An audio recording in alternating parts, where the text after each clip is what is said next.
Hi friends, it's Lisa Hetrick, illustrator for Gina K Designs, and I'm so grateful you could join me today. We are going to have so much fun together creating this layered daisy card that is going to shape up to be a wreath, and we're going to use the wreath builder. Okay, so here is the really fun palette that I'm going to be working with today for the Gina K Designs inks.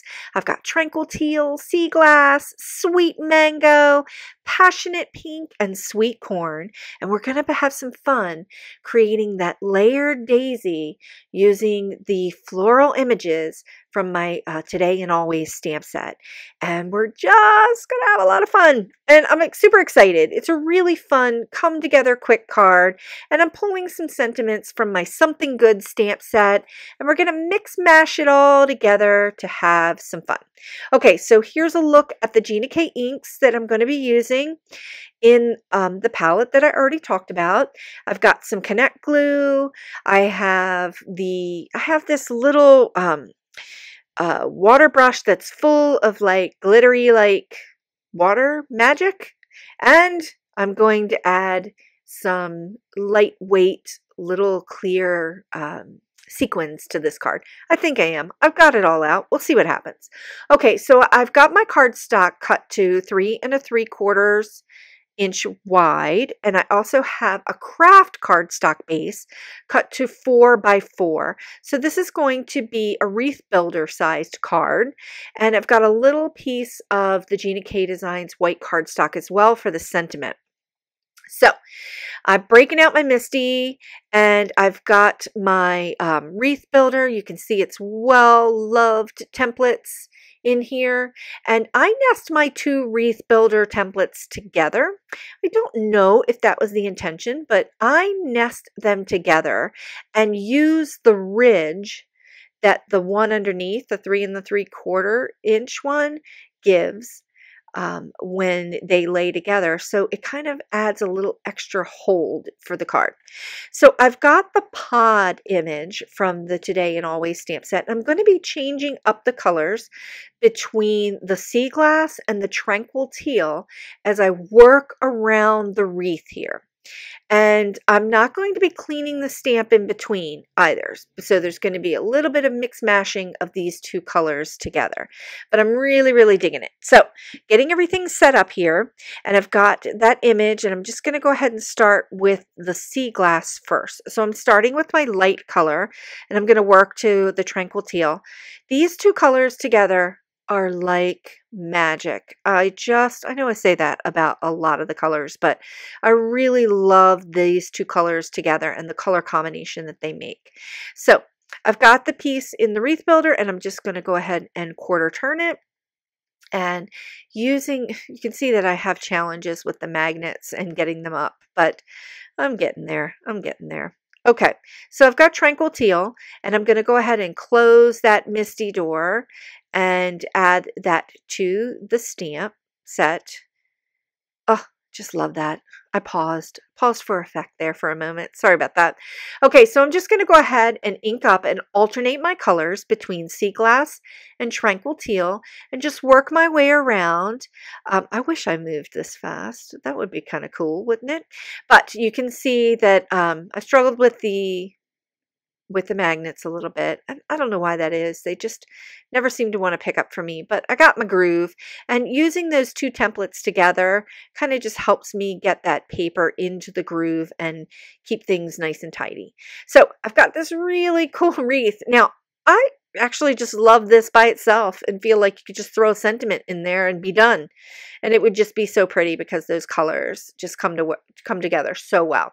But I really want to create this layered daisy between the 2 stamps.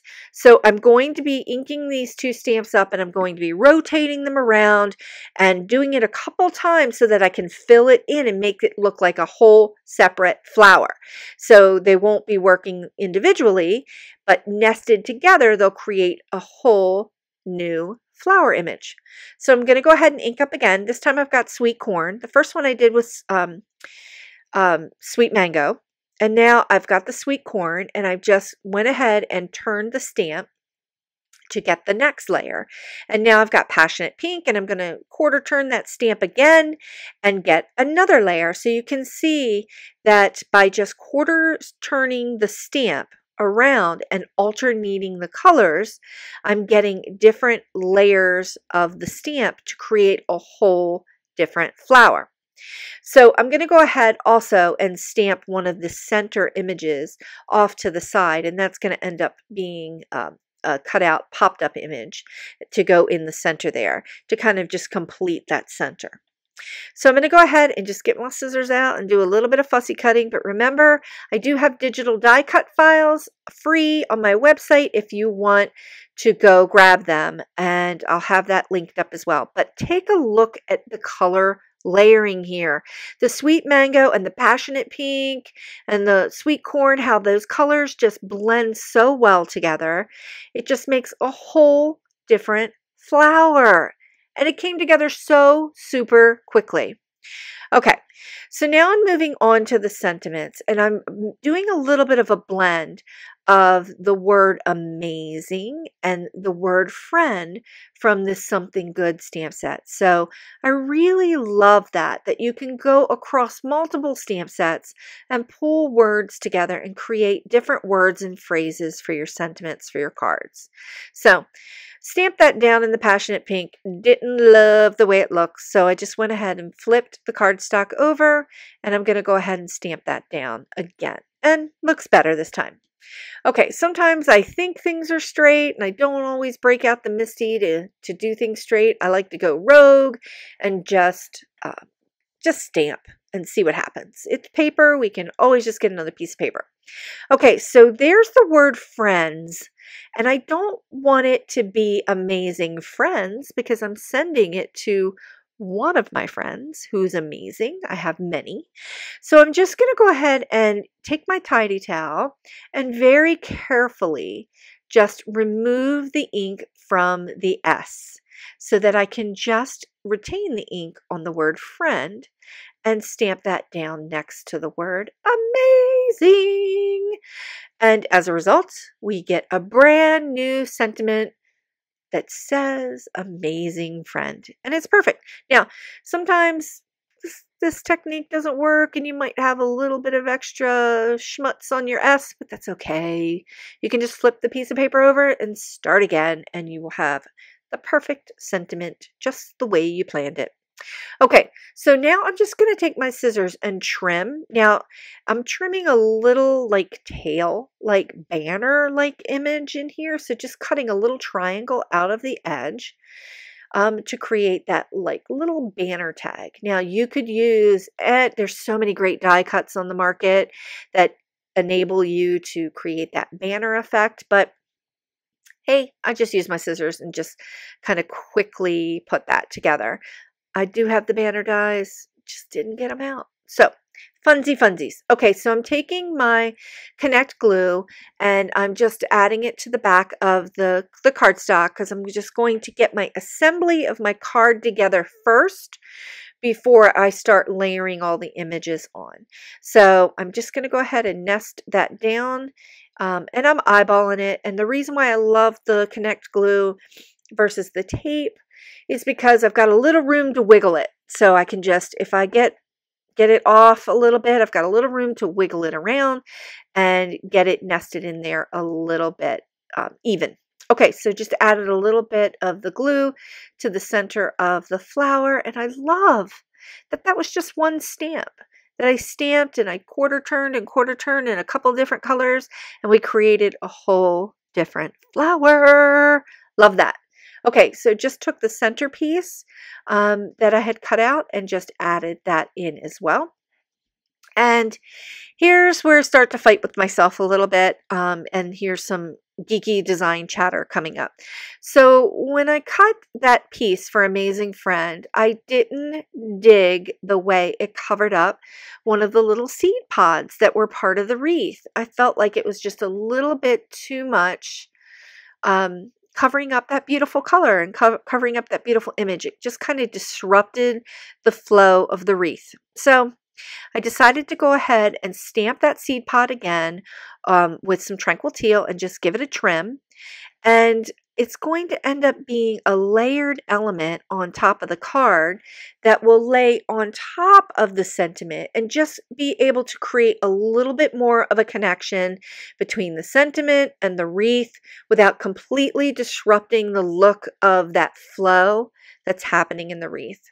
So, you know, when you're starting to create cards, sometimes you just kind of course correct or pivot, or you don't like the way something looks, and there's always an easy way to fix it. Or, you know, I'm just digging this. I just did not want to disrupt the flow of that wreath. So I felt like layering that little seed pod over top, even though it's kind of layering over the F and the R a little bit, I'm cool with it because it really created a nice connection from the sentiment into the wreath. Okay, so I grabbed this water brush, and this is from Nuvo, and it's got some of that mica in it with water, and it's just kind of little unicorn magic. And a just really simple way of adding a little bit more dimension to the flower, but without adding the weight, and adding a little bit of a shimmer. And I picked that up from my local scrapbook store here in my town, so I'm really digging it. Okay, so here is a little dot of Connect Glue, and I'm just doing it in threes around this image, and I'm just grabbing some of the sequins with my finger. Yep, with my finger instead of a tool, and just kind of dropping it in and hoping that it'll stick. Sometimes those little sequins stick to me. And has anybody else dropped their sequins all over the floor? Because that happened. Okay. All right, so here is the final look at the card, and I am digging it. I love this flow. I love the color of the sea glass. I love this combination of colors. They're really complementary to each other, and this is a cute, sweet little card that came together super, super quick. So I hope you'll crack out your wreath builder and just kind of play a little bit today. I hope you enjoyed today's card tutorial. Thanks so much for joining me. Please consider sharing the joy by liking this video and subscribing to this channel. Thanks so much for watching, and I'll see you next time.